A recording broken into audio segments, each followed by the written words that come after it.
It's time to get all set for Sunday, a podcast for busy and distracted Catholics with your hosts, Scott Williams and Jeff Traylor.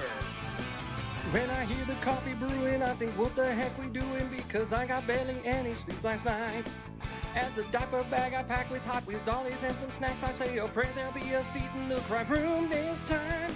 It's alright, cause I'm all set for Sunday. It's alright, cause I'm all set for. It's alright, cause I'm all set for. It's alright, cause I'm all set for Sunday. Welcome to All Set for Sunday, a podcast for busy and distracted Catholics to be a little more prepared for Sunday Mass. My name is Scott Williams. My co-host is Jeff Traylor. Hey, Jeff. Hey, Scott. How's it going? Great. Yeah. Wonderful. Father Dufresne, how are you? Good, thanks. Good. Have you ever been to Bright, Indiana? I have. Yeah. Did you know that they have... You can go blind going through Bright, Indiana this time of year. That's true. Is it because it's southeastern Indiana's largest Only free drive-through Christmas light show. Yes. Yeah. Exactly. Jeff and I went yesterday. Did you it. really? Yeah. We went down. What'd you think? Was this your first time? Yes. Mm-hmm. I mean, we've been talking about it for years, and we've been talking to Father Meyer about going to Bright Lights in Bright, Indiana. Southeast Indiana's largest only drive-through Christmas display. Only Free. Free drive-through Christmas display. Yeah. And so finally we were talking about it and started texting back and forth, and we were like, all right, we've been looking for a reason to hang out together outside of work. We drove an hour and a half so that we could. Yep. Nice. It was Just great. And families. That would have been Okay. adorable, but Good. no, our I was families, like, We did get a photograph. Yes. Okay. We got a photograph of the two of us with Father Meyer on his video screen talking behind us. But Awesome. Yeah. Did you do like a field trip episode of the podcast? No, we just went there and drove back. It's impressive. We isn't did it? call It him. is, yeah. We did call him to ask if he wanted to have dinner, but I think he was hanging out with you. Yes, he was. That's true. Yeah, I usually this time of year we're hanging out down there, and I get to go to Bright Lights just because Yeah. I'm driving to their house. To the rectory. yeah. To go to the rectory. And but yeah, the part that's synced up to the music and everything is I love it. It's a good time. Very catechetical, changes hearts and minds. It's beautiful. The only thing is when people can't figure out how to turn their lights off, even though it very clearly says you're supposed to turn your lights off. But other than that, Yeah, idiots. Yeah. I couldn't figure it out. I thought they were pretty you got off. most of them off. Yeah. Yeah. Then I pulled up to the thing and by golly, they were on. It was funny. All Very right. good. Speaking of catechetical, you ready for... What a segue. I had that segue a couple minutes ago before we started talking about turning the lights off. Very good. Oh, yeah. Ready for the 2-minute drill? Yeah. Good. It is the Solemnity of the Holy Family of Jesus, Mary, and Joseph. You ever heard of them? Heard. Kind of a big deal. So our first reading comes from Sirach. Sirach gives us a very practical commandment refresher, right? He's just giving us a little reminder. Honor your father and mother, not just when it's convenient or when they're being especially saintly, but honor them all the time. That God links parental honor directly to blessings, to forgiveness of sins, to joy from children, and prayers that are actually heard. And in case anyone thought that this respect expires, like when you get old enough, right? Your parents are, I'm an adult. I don't need to respect my parents. Nope, not at all. Sirach doubles down and says, you should care for your parents even when it's hard, even when they're weak or imperfect. The bottom line is kindness to your parents. That one sticks. That's important. That's going to hang around with you from beginning to end. Honor your parents. Mm-hmm. It's a pretty good one. Our responsorial psalm, blessed are those who fear the Lord and walk in his ways. Yeah. I can kind of, I don't know. I was finding my way there, but I don't think it's the right psalm. I'm not feeling I think there's another one that is blessed are those, but it's different words. That'd be the banger. Yeah. I can't think of a tune. Yeah. No. I'm Not even in hearing just Spanish. the and those who walk in his ways, but it's not the same anyway. It's not right, but beautiful. Not even in Spanish, he said. Our second reading then comes from Colossians. Yes. So St. Paul lays out the Christian dress code for us. Right? He's letting us know this is what we need to do. This no shopping required. Here's what we got coming. We're told to put on we're supposed to when you get yourself dressed in the morning, put on compassion, kindness, humility, gentleness, patience. That's what you get yourself dressed up, right? And all schnazzed up. I like it. You forgive freely because the Lord forgave you first. And you let love be the belt that holds the whole outfit together. So when Christ's peace rules your heart and gratitude fills your mouth, the worship will just spill naturally into daily life. And we'll be able to share with others because of how we're dressed. That was the long form. No, that was short form, actually. Yeah, that's the short form. Yeah, in the long form, Paul zooms in on family life. And he talks about mutual self-giving between spouses, children obeying their parents, parents avoiding the temptation to nag into discouragement. Mm-hmm. If any parents are listening, just saying. I'm just kidding. Sorry, Daddy. Holiness, it turns out, is lived out in kitchens, carpools, living rooms, everywhere. Like our holiness is lived out in our families all the time, not just in churches. So we should remember that. We should wear it like a coat of arms. We don't wear a coat of arms. No, you I know. don't think so.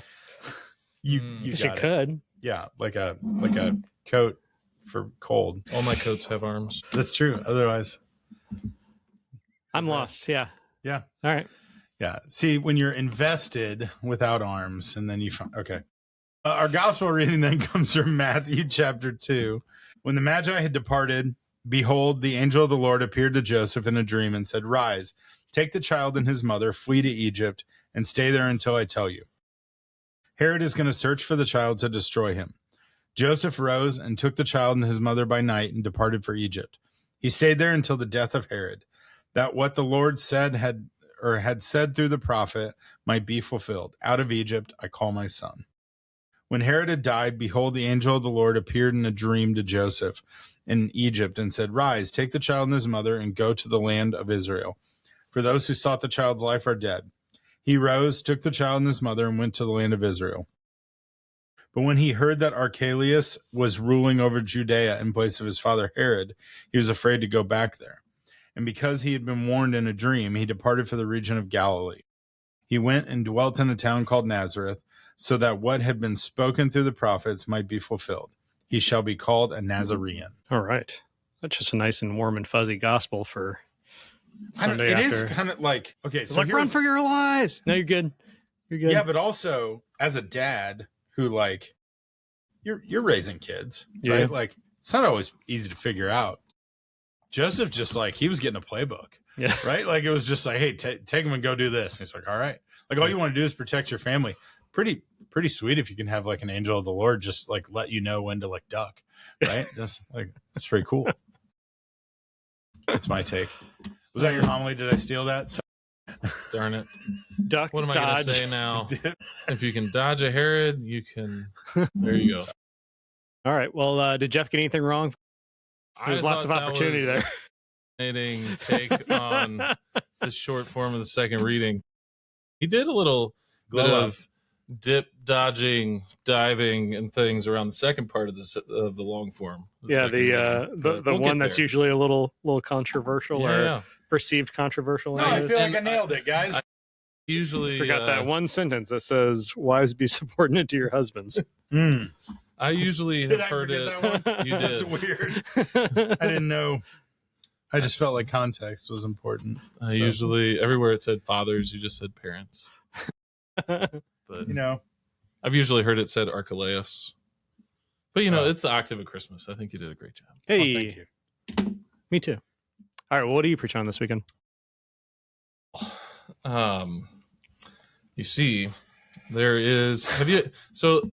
Do you all know what clickbait is? Yeah. Yes. Yeah. Yeah. So have you ever seen a headline for a news story and thought, "Oh my gosh, if that actually happened, I need to know about it." And then you read the news story and you see that what the headline said actually isn't what happened at all by the second or third Yes. paragraph. Have you ever had that happen? Yeah. Well, I think a lot of times that happens with the long form of the second reading, Yes. right? Agreed. We So some of us just avoid the clickbait. yeah. So, well, in fact, it's such a controversial line that people want, modern Christians in general, just want to pretend it doesn't exist or take it out of the Bible, right? That's why there's a Who would short do form. that? That's why there's a short form of the second reading where it's this is controversial, so we won't even proclaim it. I remember one year I was celebrating a mass and the lector said to me, we're doing the short form, right? And I said, "No, we're not." And the lector And they said, was throat has been a little sore. very uncomfortable with that, but we got through it. It was all right. But I think the whole reason it's controversial and people shy away from it is because we forget about the context, right? What did you say at the very beginning?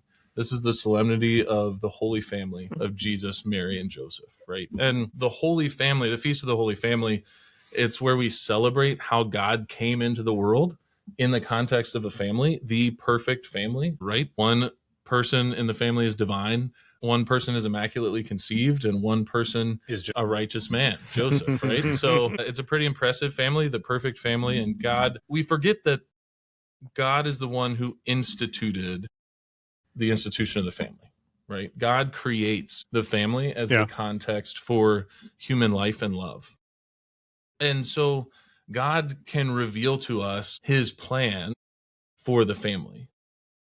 And that's what he does in these scriptures. And I think it's beautiful to read this reading from Colossians, not just the gospel, not just Sirach, they're great readings. But I think the second reading in particular puts this line back in the context where it belongs, which is revealing to us God's plan for the beauty and the gift of family life, which makes us holy, which makes us saints, right? Like you said, holiness is supposed to come into every facet of our lives, like as a family. So it's not just we celebrate that Jesus, Mary, and Joseph are the perfect family, right? This is why Fulton Sheen writes JMJ on the chalkboard in every episode. This is why, I have a friend that still every message I get from him has JMJ at the top. And I'm like, someday I should just start doing that. And then I just forget. Every sock made in this building has JMJ on it. Do they really? Mm-hmm. Yeah. That's awesome. Yeah. I need to check my socks a little closer. Is it on the inside? No, it's the very top on the very back.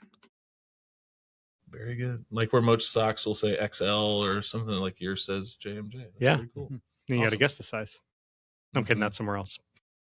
So anyway, so yes, we're venerating and honoring the Holy Family of Nazareth, but it's also a call for our families to be holy. A priest at the parish where I was growing up, shout out to St. Luke the Evangelist. St. Luke. In Beaver Creek, Ohio. I'm a Luker too. Yeah. Different one. But I've never heard it said like that. I'm a Luker. Anyway, so we had a priest that taught us a prayer one year that was just, Jesus, Mary, and Joseph, make our family holy like yours. And that was like, we just started, as a family, we just started saying that at the end of the meal prayer every dinner. Jesus, Mary, and Joseph, make our family holy like yours. It's too bad there isn't something that rhymes real good with Joseph there. Like you could get a nice little cadence there. I don't know. Sorry. It might need a few more lines if it rhymed. I don't know. Anyway, so this context, the Holy Family, which reveals God's perfect plan for our families to be holy. And that's where you get the context, the proper context for wives be subordinate to your husbands as is proper in the Lord. Husbands, love your wives and avoid any bitterness toward them. Children, obey your parents in everything, for this is pleasing to the Lord. Fathers, do not provoke your children, so they may not become discouraged. This plan for the family, like what you were talking about at the beginning of Colossians, that's like the plan for the family of the church. Like all those things that we put on, the compassion, the love, and everything. But this is God's plan for relationships within the family. And they're revealed in Jesus, Mary, and Joseph, right? So like when I'm talking to young people who are struggling with obeying their parents, if you tell a young person, obey your parents, do what your parents tell you to do, very few of them want to do that, right? Very few of them have a natural desire to do that. But when you talk to them and say, you know what, Jesus became flesh and dwelt among us, right? He was born as a baby, grew up, and in a family. Mary and Joseph are his earthly parents, right? And so when you obey your parents, you're actually being like Jesus with Joseph and Mary, right? Because the scripture says that he obeyed them in all things. And this really reveals in a dramatic way the humility that obedience requires, right? Because this is God Almighty submitting himself, right? Subordinating himself to his own creatures, Mary and Joseph. And that requires great humility. And so it's really difficult to say to a 5, 6, 7, 8-year-old kid, obey your mom and dad. But when you start it with be like Jesus, it becomes slightly more attractive to them. It kind of opens up a new angle on it where it's like, I don't just have to do things I don't want to do. It's actually obeying my mother and my father is the way to practice being who I want to be, which is like Jesus, right? So I think you see that for children, like obey your parents in everything. Ooh, that's also not a popular line. That's where all the fathers and mothers start like elbowing their kids in the pew, right? Yeah. Yeah. Did you hear that? Did you hear that? So I have a rule in my homilies about family life. I always start out by saying, like, all right, now, wives, you're not allowed to elbow your husbands in the ribs. Like, mothers and fathers, you're not allowed to look at your kids during this homily. You just all have to look at me, okay? And then we go through it. So Unless your mom's there. yeah. Well, then I'm like, hey, mom. But yeah. So And she's like, he was perfect. my mom would not. Mom, I'm sure you're not.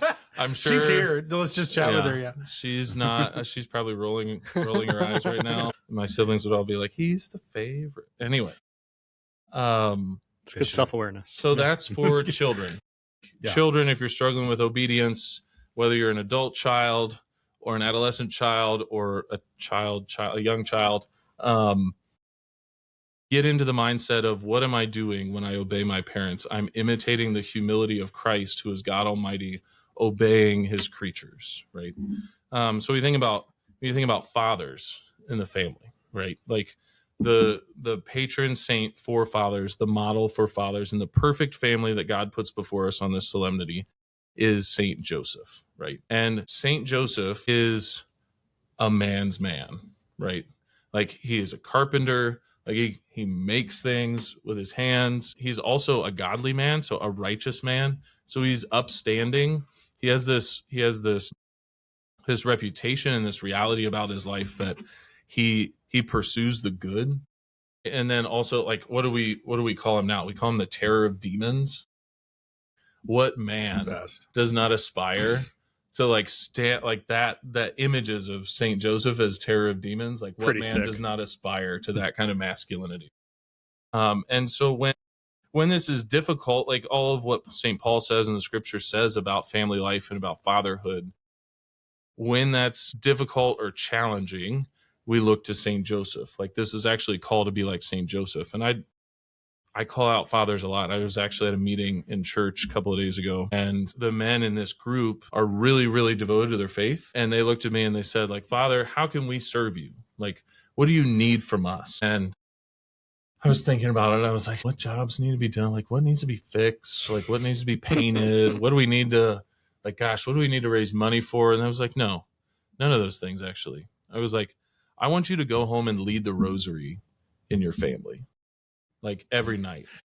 That's awesome. I Like, imagine there was a bunch of those dads that were like, you sure you don't need anything fixed? Yeah, exactly. Exactly. Like, 'cause right? that's an intimidating thing. I'll paint the church all day long, right? Exactly. Yeah, Exactly. that's awesome. Like, I want you to start the meal prayer, like, before, like, obviously other people in the family can and should pray, but like, I want you to be the one that says, we're going to pray. Like, Yeah. I want you to be the one that says, everybody up, let's go to mass. Right. Because that's part of the role.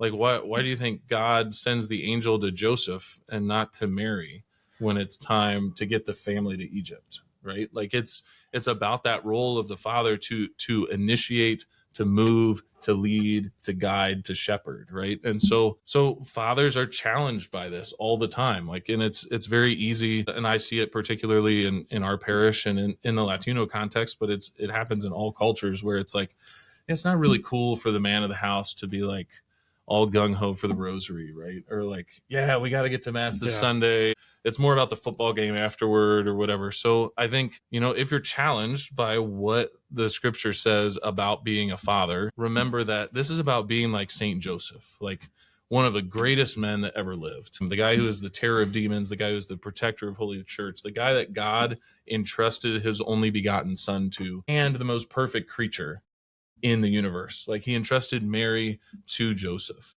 And Joseph, as a husband and a father, he submits himself to Mary and to Jesus, right? He subordinates himself and accepts this mission to lay down his life. Like, maybe he didn't want to go to Egypt, right?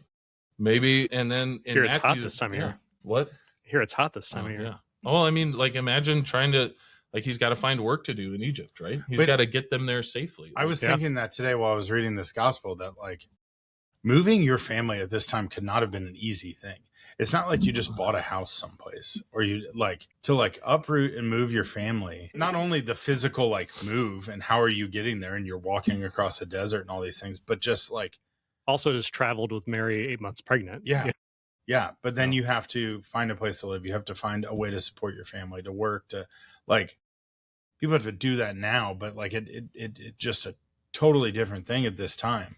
And for Joseph to be, I mean, in many ways subordinate to the Lord as well, right? Mhm. The person who's called to lead him. I like, as much as I tiptoed around it here, like somewhat on purpose and somewhat as a joke, like this has always been, you're right. It is like rage bait, like readings, right? You got like, and I remember when my wife and I were younger and we first got married and we were looking through the readings and like joking about this and laughing. And she's like, there's no way that's the reading we're going to do at our wedding. Because it is a common wedding reading. But as we have gotten older and as a family, we've talked a lot about this scripture and like my wife is like incredible and intelligent and a businesswoman and the breadwinner in our family. And like, she's unbelievable. Right. But she will recognize and tell me that like she needs to be led by her husband. Right. And like the more we recognize that, the more we saw that. But that me loving her, as I'm called in here, means to not abuse that. Like it doesn't say be subordinate to your husband who is going to be a jerk and like take advantage of that. And so, no, it says that equally husbands must love their wives, right, and serve them in this. And so I don't know. It's like it is like that clickbait, but it's a beautiful thing, and much of it has just come out of like being married and recognizing like, okay, this thing, you know, you get married and like you're in and you're so, but like, and it's a hard thing to figure out. Like parenting's a hard thing to figure out. Being married's also a hard thing to figure out. It's the best. And like, I'll take it all day long, but there's so many layers and challenges that we've been married 20 years now, and which is a weird thing to say out loud. Awesome. But every day is a new encounter and a new experience of what is that we're being called to each other. But this is a great place to look back to that. Like at the most simple, is this what we're doing for our families? Right. No. Like for our children too, right? Like, you know, kids should honor their parents, but it also says, hey, parents, don't be jerks. Yeah. Like, don't be annoying. No. Like give them something to honor and respect. And it, you know, like I can think of a million like funny little like things about marriage. My wife and I had a conversation the other day about like, I was like tripping over something in the garage. And I said, you know, sometimes I feel like our garage is just a place that everybody else puts things in. Like, I'll bet if I leave it here, it'll get put away. And she said, I think you're right. And I'm sorry. And I appreciated that very much because I don't think it means that she'll stop doing it, but she at least acknowledged it. Right. Yeah. And like that, and that matters. And I do the same thing around our house in many other different ways. But I think there are those moments where like I get frustrated and like lash out and go yell around our house about things, or I can like just put things away in the garage. I can pick up all the mystery Amazon boxes that appear by the door and take them and throw them in the trash. And anyway, Well, that's my rant, but yeah, I think that like children, your lead into your family becoming a holy family is be like Christ, like imitate Christ. Like fathers, your way into it, your lens into it is imitate Joseph, be like Joseph. And then obviously like I understand how if you only read the English translation, if you divorce this reading from the Holy Family of Jesus, Mary, and Joseph, and you just take this line out of context and make it the headline. Yeah. Like I understand how some ladies are like, yeah, I'm not down with that. Like in what those words currently mean in our culture, in our language, like that's not okay. But when you put them back in their context, it's wives, be like the Blessed Virgin Mary, right? And I can't imagine a woman who is more venerated, more honored, more loved, more beautiful in the history of the world than the Blessed Virgin Mary, right?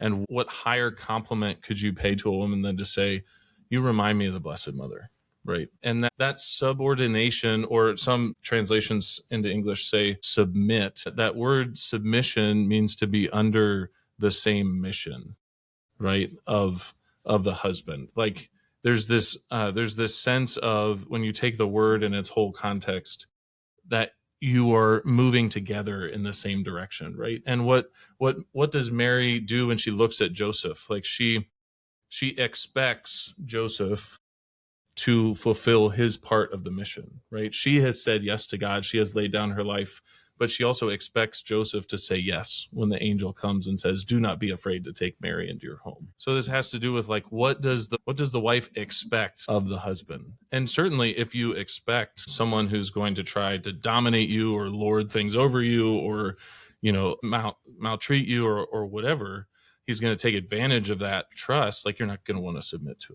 him. But like, if you expect that man to be like Joseph, or to be like Paul says in Ephesians, like Christ, and to lay his life down for you, that expectation puts you in the posture of subordinating yourself, submitting yourself to your husband, which is what you do when you make your wedding vows. Like, there's a mutual self-gift. Right. That actually in Spanish, the wedding vows use the same verb as you do in the words of institution, which just means will be given up for you, right? We say in the words of institution. And then in the wedding vows, you say, entregar, I will give.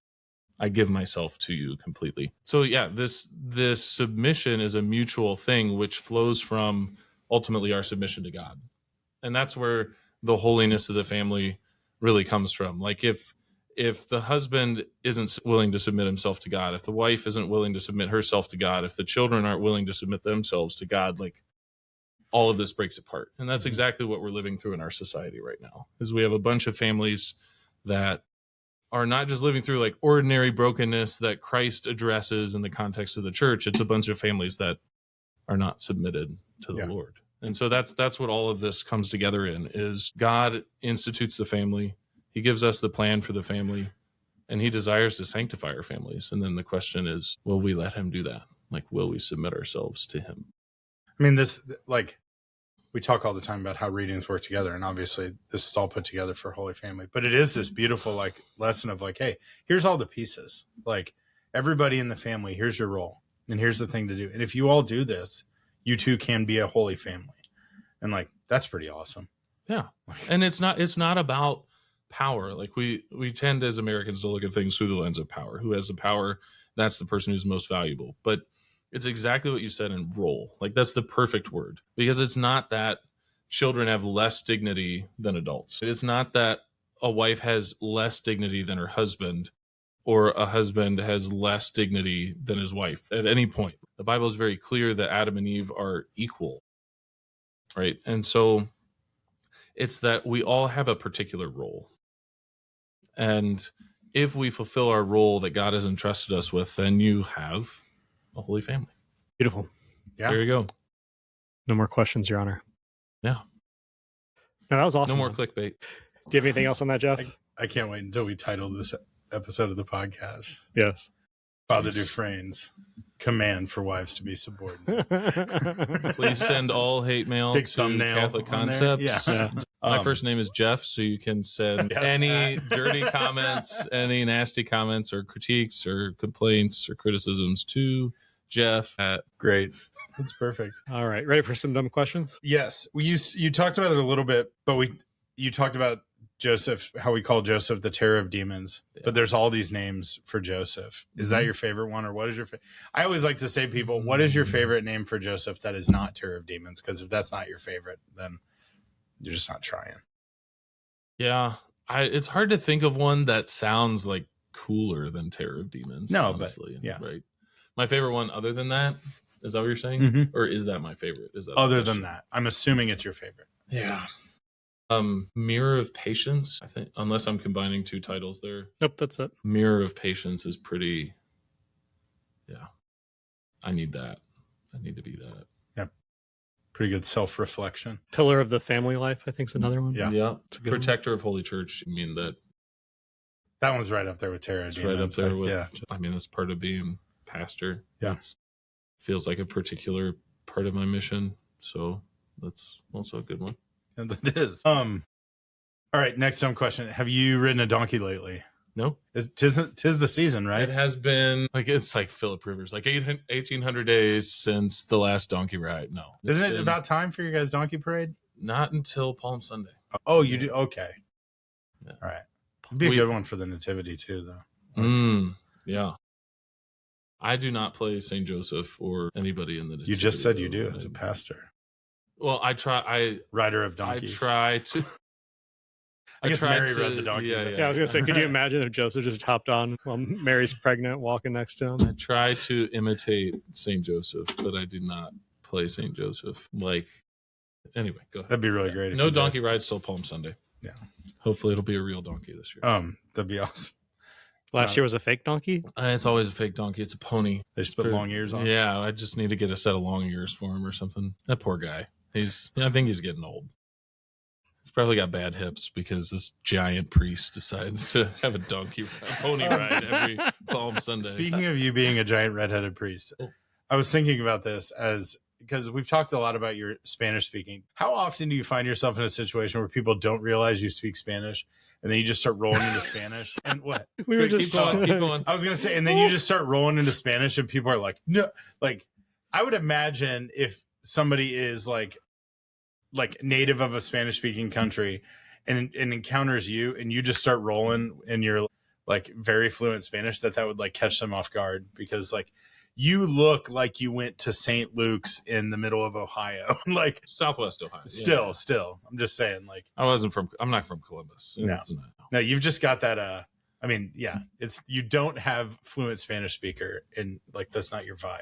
That's funny because we were just talking before the podcast, before you got in here, about how, I mean, that does happen. People do get a little bit surprised that the big white redheaded guy. They're probably Spanish. used to like the big white priest just starting to like trying to muscle through some like Spanglish and stuff. And then some people have come up to me and said, Father, when you came in to teach this class, I started saying to myself, this is going to be terrible. And then 5 minutes in, I had to ask for forgiveness because I prejudged you. But actually, more often than not lately, people walk up to me expecting me to speak Spanish in context where I'm nowhere near St. Philip Neri. So I was people who don't know you. I was at a family's house yesterday having lunch, and I walk out, and as I'm getting ready to leave, a delivery driver pulls up in one of those unmarked trucks that's like undercover Amazon. Yeah, undercover Amazon guy. He gets out of the truck. I just want to say this podcast is not sponsored by Amazon. Sure. Good. But Anyway, we're open to Could it. you imagine? Yeah. Jeff, if you're listening, Bezos. Also, Jeff. Yeah, you don't. Anyway. So, I mean, if he wants to give to the podcast, he can. Yeah. if he wants to give to St. Philip Neri, he can. Yeah. So or other causes. The delivery driver gives the family the package, starts to walk back to the truck, turns around and sees me, and he says, "Habla español? Do you speak Spanish?" I was like, "Of course," thinking I'm like standing outside St. Philip Neri, like, "Well, yeah, I'm the pastor of this parish. I have to speak Spanish." And he's like, "I knew you spoke Spanish. Priests are pretty smart." And I was like, he must not know many priests. Yeah, I was like, some of us are, but that happens to me in Rome. Like, people walk up to me in St. Peter's Square or in St. Peter's Basilica, and they ask me in Spanish, like, "Will you bless this?" Really? Yeah, like, dead serious. What vibe are you giving off? Do you have like a secret like bracelet you wear? Or I have no idea. Or like, I've had people ask me what part of Mexico have you I'm been from. marked? Have you been marked? Mexico lapel pin. Yeah. There is a place in Mexico not far from where I studied where there are people who look similar to me. Just giant ginger priests. Just like an enclave of, like, I think German kind of, and I have a lot of German in me. So yeah.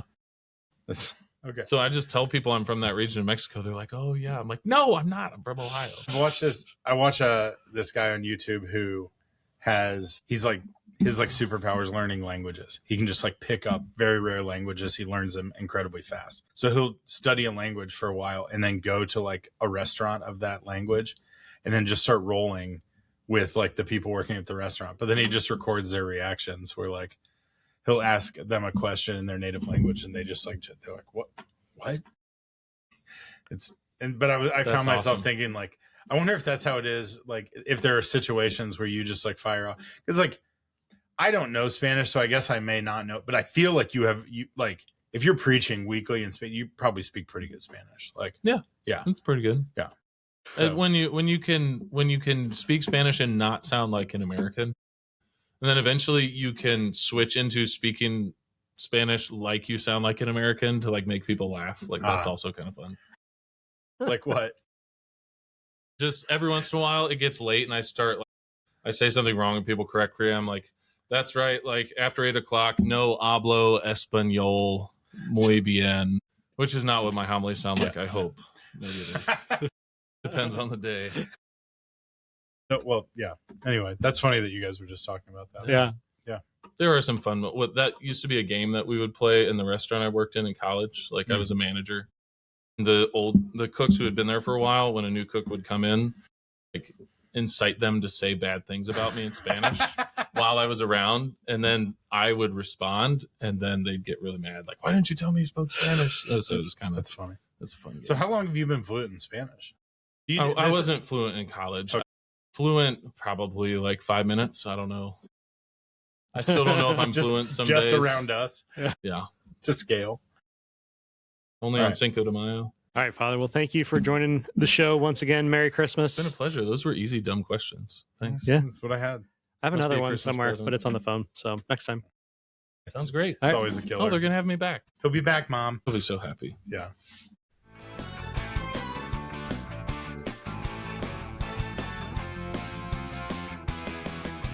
It's alright, cause I'm all set for. It's alright, cause I'm all set for. It's alright, cause I'm all set for Sunday.